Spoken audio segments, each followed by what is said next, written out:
on Samson's stake, Professor Audrey Gajepo has been taking the gun to town. Reflections of a scholar activist on media in Ghana's democratic journey.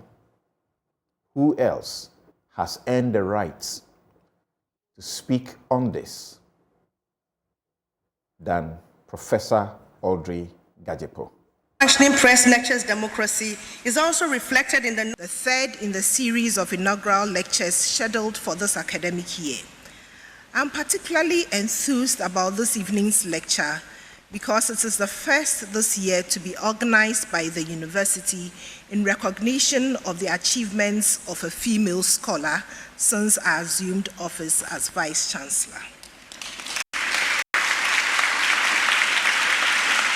Privileged to celebrate a significant milestone in the academic career of Professor Audrey Gajepo, a seasoned expert in media and communications and a former dean of the School of Information and Communication Studies, who has distinguished herself by dint of hard work and a resolve to change the narrative while setting and maintaining standards for the younger generation. As the title of my lecture suggests, I position myself as a scholar activist, as a media and communication scholar, as a journalism teacher, and as a trained journalist working in a developing nation context. I consider myself particularly well positioned to play a scholar activist role by making the knowledge I produce more meaningful outside of academia and sometimes speaking truth to power. But I would like to state that the link between democracy and media is well established in media scholarship and often touted by proponents of liberal democracy.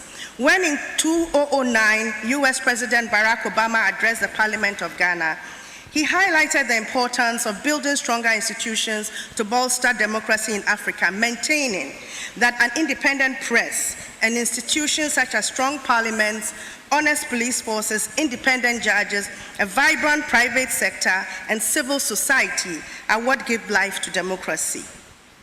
Madam Chair, the view that a well-functioning press nurtures democracy is also reflected in the notion of the media as a fourth estate that complements and simultaneously acts as a check on the three arms of government, the executive, legislature, and judiciary.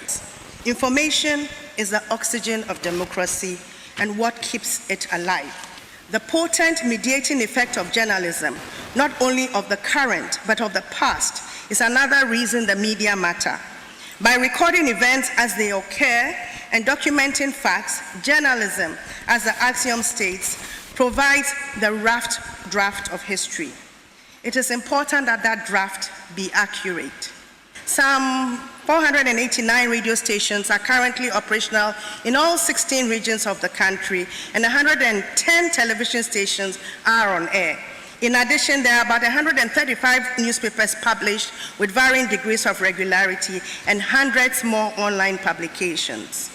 The spread of local language radio across the country has been especially empowering as it has allowed many more Ghanaians to benefit from and participate in public discussions. We must question whether proliferation has fostered pluralism, for the two words do not mean the same thing. In interrogating media performance, we must scrutinize both their achievements as well as their failures and explore the ways in which they have facilitated or undermined democratic progress in the Fourth Republic. I must warn that the media is important because it is an instrument of social control that can be manipulated by both authoritarian and democratic regimes.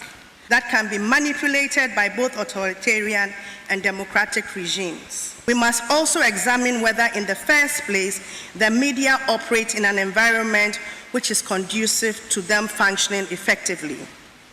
Some of these constitutional provisions, Madam Chair, have been tested in court. For example, court rulings on state media have affirmed their independence from governmental control through the manner of appointment of the boards and the heads of such institutions. The courts in MPP versus Ghana Broadcasting Corporation also affirm the right of oppositional voices to access state media. Court rulings on state media have affirmed their independence from governmental control through the manner of appointment of the boards and the heads of such institutions. The courts in MPP versus Ghana Broadcasting Corporation also affirmed the right of oppositional voices to access state media. And in 2015, the courts also ruled that censorship of the media through content regulation that was proposed by the National Media Commission was unconstitutional. The legal regime for media was also improved when in 2000, criminal libel and sedition was repealed by a unanimous vote in Parliament. More recently, in 2019, after several years of lobbying by advocates, the Right to Information Act was passed, giving all citizens, not just the media, the right to obtain information, documents, or data from governmental institutions without being compelled to provide reasons. A number of rulings from the RTI Commission has been favorable to petitioners seeking information from governmental and public institutions and have affirmed this right. The lack of any broadcasting legislation is a glaring lacuna in the country's regulatory system, which critics argue is mostly responsible for excesses in the broadcast space. In April 2021, 2 teenagers in Kaswa were alleged to have been influenced by content on television to kill an 11-year-old boy for ritual purposes. The incident renewed calls for stronger regulation of broadcast content, with the government responding by reactivating a draft broadcast bill which had been on the back burner for years and promising to immediately put the bill before Parliament. 1 year on, we're still waiting. The failure of successive governments to enact a broadcast code, compounded by a lack of transparency in how frequencies are allocated by the NCA, has contributed to the political capture of Ghanaian media and skewed authorization in favor of commercial state applicants to the detriment of other tiers of broadcasting, particularly the community radio sector. Critics charge also that the scramble for an allocation of frequencies to political operatives has resulted in a high saturation of radio stations in big cities and made viability of the radio business challenging. Supervision of the airwaves remains unsettled between the NMC and the NCA.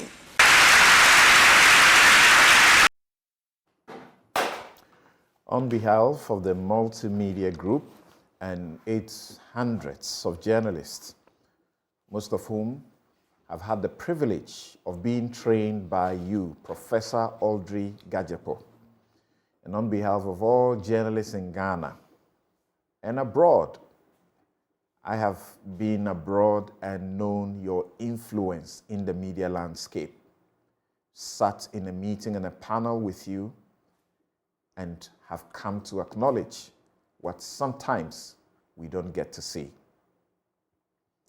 On my own behalf too, we say mighty congratulations to you, Professor Audrey Gadjepo, on this important occasion where you delivered your inaugural lecture at the University of Ghana.